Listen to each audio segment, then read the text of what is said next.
మిస్పాలో కూడుకొని నీళ్లు చేది యెహోవా సన్నిధిని కుమ్మరించి ఆ దినము ఉపవాసం ఉండి యెహోవా దృష్టికి మేము పాపాత్ములని ఒప్పుకొనిరి. మిస్పాలో సమూయేలు ఇశ్రాయేలీయులకు న్యాయము తీర్చుచూ వచ్చెను. ప్రియులారా, వారు కూడుకొని అన్న మాటను మనం చూస్తూ ఉన్నాం. ఏమయ్యారు వారు? ఈరోజు మనం కూడుకుంటే ఎలాంటి కార్యాలు జరుగుతాయో ఒక 3 కార్యాలు చెప్తాను. ఆ 3 కార్యాల్లో ఈ సంవత్సరం మీరేదో ఒక కార్యం కొరకు ఎదురు చూస్తున్నారు. తప్పకుండా నా దేవుడు ఈ ప్రసంగము ద్వారా, వాక్యము ద్వారా మీకు విడుదలను దేవుడు ఇవ్వబోతూ ఉన్నాడు. స్తోత్ర. వారు మిస్పాలో కూడుకొని అన్నాడు. ఎక్కడ కూడుకున్నారు వారు?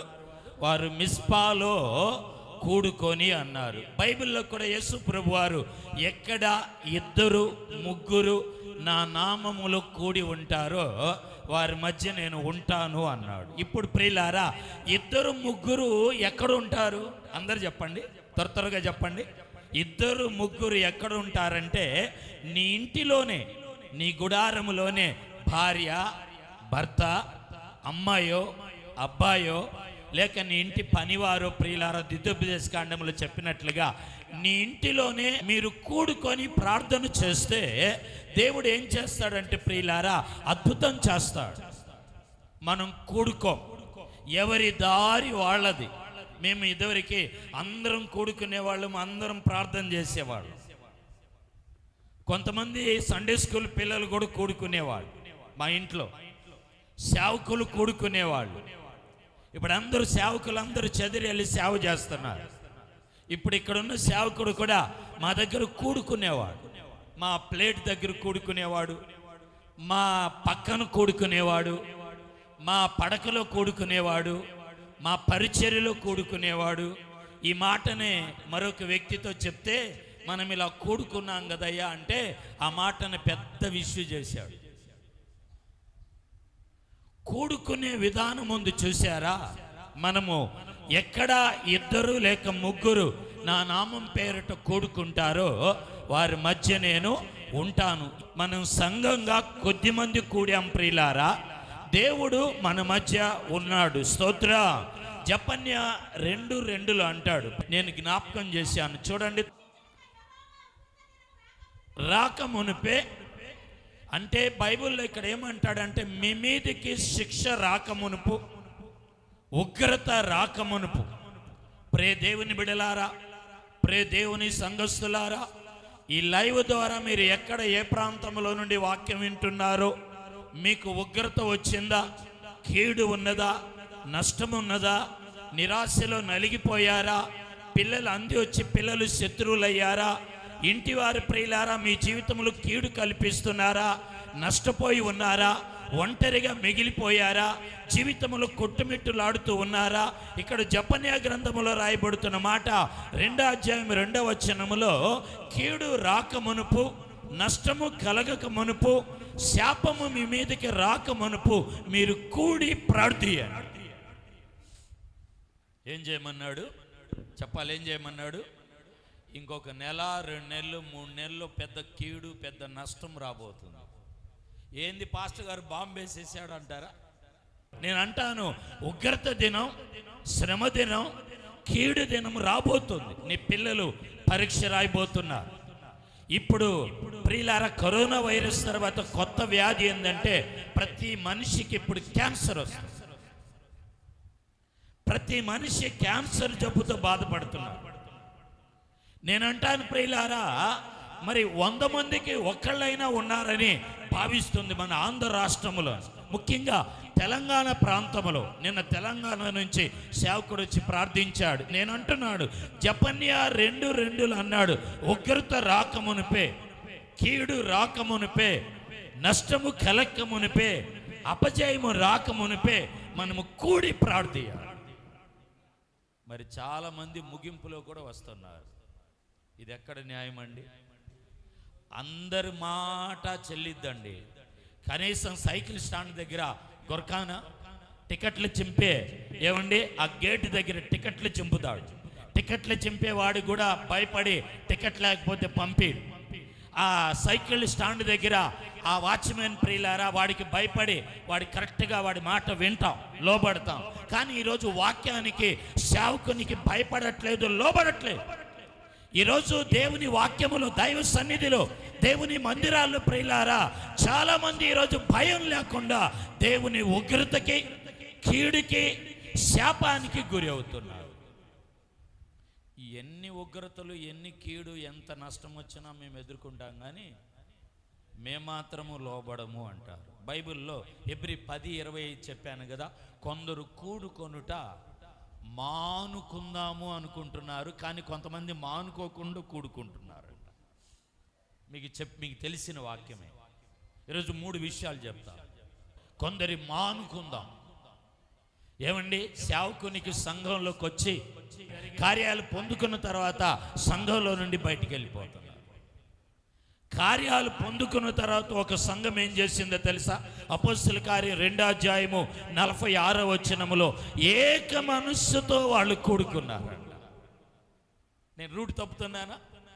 గట్టిగా స్తోత్రాలు చెల్లిద్దాం. బైబిల్లో మనం ఏక మనస్సుతో అన్నాడు. ఏక మనస్సు ఇద్దరిని బైబిల్లో చెప్పండి, స్త్రీలు కానీ పురుషులు కానీ. త్వరగా దావీదు అని అతను చక్కగా చెప్పింది అమ్మాయి. ఇంకా ఏక మనస్సుతో వెళ్ళి అద్భుతం చేసిన వాళ్ళు స్త్రీల్లో కూడా ఉన్నారు. ఎలిజబెత్, మరియా, వారిద్దరూ ఏకంగా ఇక్కడ కోనసీమలోనయ్యా వాళ్ళు కూడుకున్నప్పుడు గర్భములు శిశువు గంతులు వేసింది. 6 నెలలు. పౌలు, శీలు, ఏలియా, ఎలీషా. చూడండి మాట చూడండి, 2 రాజులు 2:1. నేను చాలా బైబిల్ స్టడీ చేస్తా. త్వర యెహోవా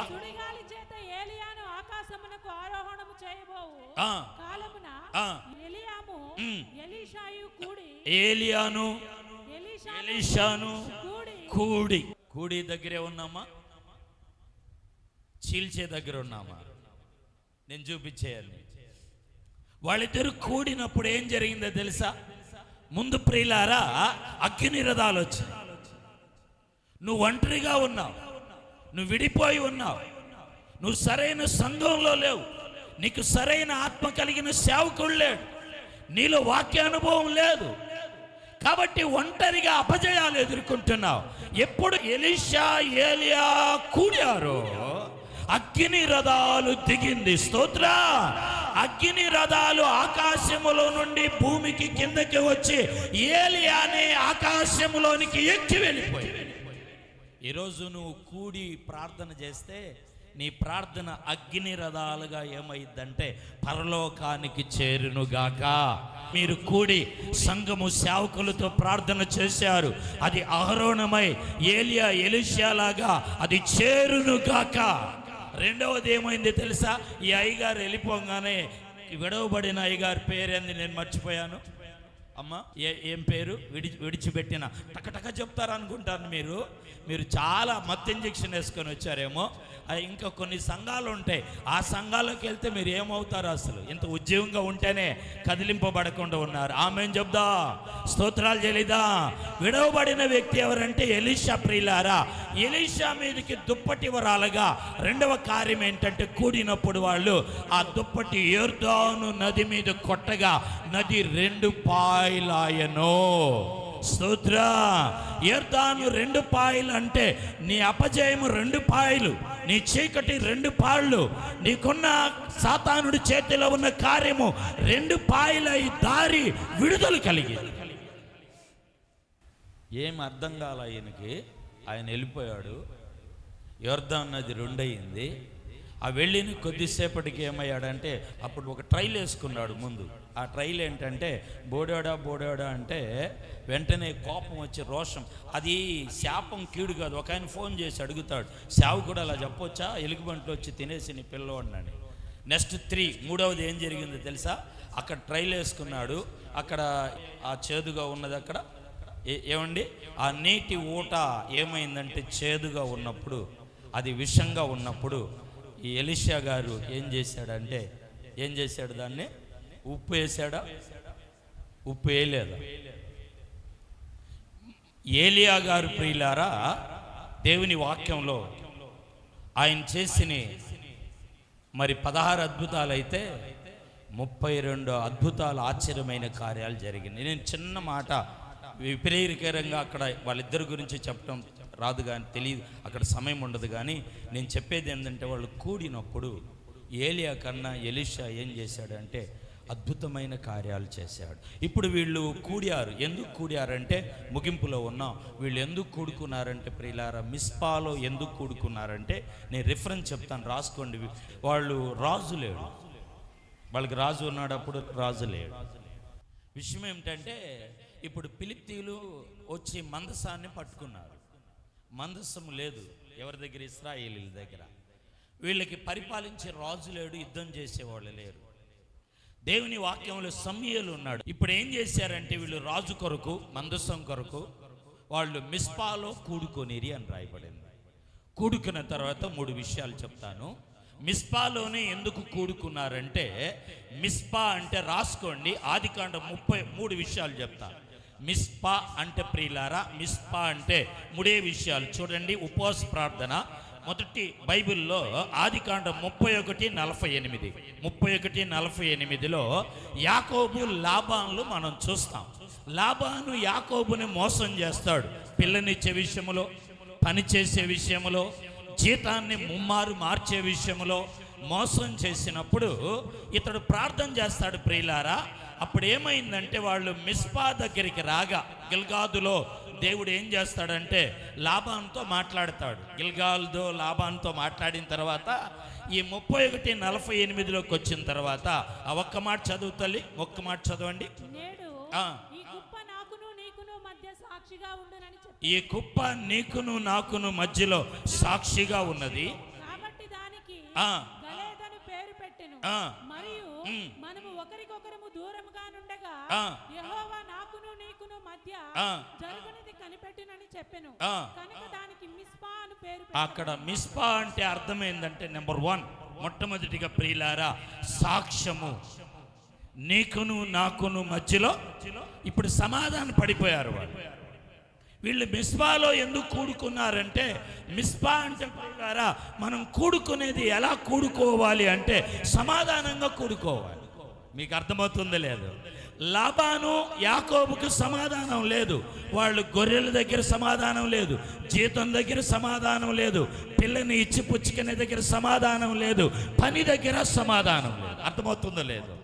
అయితే వీళ్ళిద్దరు ప్రియులారా మిస్పాలో ఇప్పుడు కూడుకున్న తర్వాత వాళ్ళిద్దరి మధ్యలో సాక్షి, ఒక కుప్ప, 3వది అక్కడ స్తంభము అన్నాడు. అంటే మిస్పాలోనే ఎందుకు ఇశ్రాయేలీలు కూడుకున్నారంటే, వాళ్ళు సమాధానముతో కూడుకొనిరి. స్తోత్ర. కూడిన మీరు సమాధానంగా ఉన్నారా? మనం ఏది సంపాదించాలి, ఏది సొంతం చేసుకోవాలన్నా సమాధానంగా ఉండే మనం సంపాదించుకోవాలి, సొంతం చేసుకోవాలి. సమాధానం లేకుండా ఏది మనకు రాదు. ఒకవేళ వచ్చినా అది నిలబడదు. మీరు అనుకుంటారు, నేను సాధించేశాను, నేను సంపాదించాను, నేను నిలబెట్టుకున్నానని. లేదు, నువ్వు సమాధానంగా ఉంటేనే బలిపీఠం దగ్గరికి రావాలి. ఒకవేళ వచ్చి సమాధానం లేదంటే యేసుప్రభు వారు ఏమన్నాడంటే వెళ్ళిపోమన్నాడు. సమాధానం, సాక్షి, స్తంభం. 2వది చూడండి, న్యాయాధిపతుల గ్రంథం 11:11 చదువమ్మ. 11:11లో వాళ్ళు ఎప్తాని ప్రియులారా దేవుని వాక్యంలో మిస్పాలో గణపరిచింది. చాలు. అంటే నేను అక్కడి నుంచి 7, 8, 11 వివరియాలి, కానీ 11లో ఉన్నది. వాళ్ళు ఎప్తాని తీసుకొచ్చి ఏం చేశారంటే ప్రియులారా, దేవుని వాక్యములో మిస్పాలో గణపరిచారు. అంటే అర్థం ఏందో తెలుసా? ఈ 2వ మాటకు ప్రియులారా, దేవుని వాక్యములో ఇది పడిపోయిన స్థితిలో ఉన్న వారిని గణపరిచేది. ఈ మిస్పా అంటే 2వ అర్థం ఏందండి? పడిపోయిన స్థితిలో ఉన్న వాళ్ళని, దిగజారిన స్థితిలో ఉన్న వాళ్ళని, నలిగిన స్థితిలో. ఇప్పుడు మనం యెఫ్తా దగ్గరికి వస్తే, యెఫ్తా ఒక వేశ్య కుమారుడు. అతని తండ్రి గిలాదులో నుండి ఏం చేస్తాడంటే ప్రియులారా, అతడు తండ్రి లేని పరిస్థితిలో అన్నదమ్ముళ్ళు నువ్వు ఉంచుకున్న దానికి పుట్టావని ఇతన్ని తరిమేస్తే ఇతడు టోబు దేశంలో నివసించాడు. తండ్రి లేదు, ఇంటి పేరు లేదు, అల్లరి ముఖాతో ఉన్నప్పుడు అక్కడ జరిగిన విషయం ఏమిటంటే ప్రియులారా, దేవుని వాక్యములో శత్రువులు వారి మీదకి రాగా ఇప్పుడు వెళ్ళి మరలా వీళ్ళే ఏం చేశారంటే తరిమిన వాళ్ళు ఈ యెఫ్తాని తీసుకొని వచ్చారు. అప్పుడు యెఫ్తాని ఏం చేశారంటే దేవుని వాక్యములో మనం చూస్తున్నప్పుడు మిస్పాలో మరలా నిలబెట్టి కనపరిచారు. ఒకవేళ నువ్వు పడిన స్థితిలో ఉన్నావే, నువ్వు అప్పుల్లో పడిపోయావేమో, నీ సాక్ష్యం బాగలేకుండా పడిపోయావేమో, అనారోగ్యములు పడిపోయావేమో, వ్యాపారములు పడిపోయావేమో, నువ్వు దేనికి పనికి రావని పక్కన పెట్టారు. ఈ వ్యక్తిని పక్కన పెట్టిన వ్యక్తిని మరలా వెళ్ళి, నన్ను మీరు అసూయపడి కోప్పడి తరిమేశారు కదా, మరలా నా దగ్గరికి వచ్చారు. నేను అంటాను, నీ దగ్గరికి ప్రియులారా నేను తృణీకరించిన వారే వచ్చే అవకాశం ఉన్నది. ఆమేన్ చెప్దా. మూడవది మనం చూస్తే ప్రియులారా, అదే న్యాయాధిపతులు 11వ అధ్యాయము 34వ వచనములో యెఫ్తా తిరిగి వెళ్ళేటప్పుడు దేవుని వాక్యములో మిస్పాలో ప్రియులారా తన ఇంటిలో తన కుమార్తె తంబూరా పట్టుకొని నాట్యమాడుతూ స్తుతిస్తూ ఏం చేసిందంటే అతన్ని ఎదుర్కొన్నది. చప్పట్లు గట్టిగా కొట్టి మకింపరుదా. మూడవది ఏంటంటే ఈ మిస్పాలోని ఎందుకు కూడుకున్నారంటే, ఒకటి సమాధానంగా ఉన్నారు, రెండు ప్రియులారా పడిన స్థితిలో వాళ్ళని వారు పరీక్ష చేసుకున్నారు, దేవుణ్ణి కనపరిచారు. మూడవది ప్రియులారా వారు తిరిగి దేవుణ్ణి స్తుతిస్తూ ఏం చేశారంటే వారు కొనసాగారు. ఇప్పుడు ఇశ్రాయేలీలు అలాగున్నప్పుడు దేవుడు వాళ్ళకి ఏం చేశాడో తెలుసా? వాళ్ళకి చేసిన 3 కార్యాలు ఇప్పుడు ఖచ్చితంగా నేను ఊరికి చెప్తాను చూడండి. మొదటి సమూయేలు 7:6లో ఇశ్రాయేలీలకు సమూయేలు ప్రవక్త దేవుని పక్షమున న్యాయము తీర్చెను.